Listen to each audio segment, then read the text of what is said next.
কবিতা ভুবনডাঙ্গার মাঠে। কবি রিয়াদ হায়দার।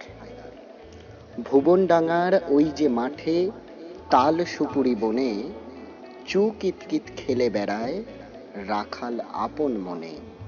সেথায় আছে মস্ত বাগান, বিশাল বড় ঝিল, হরেক রকম পাখির মেলা করছে যে কিলবিল।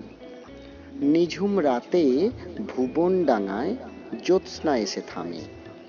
রাখাল ছেলের চোখে তখন শুধুই স্বপ্ন নামে।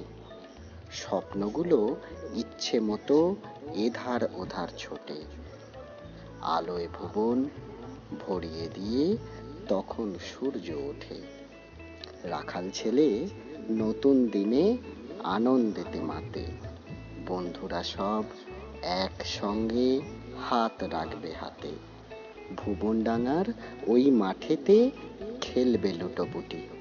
সারাটা দিন কাটবে মজায় রবিবারের ছুটি।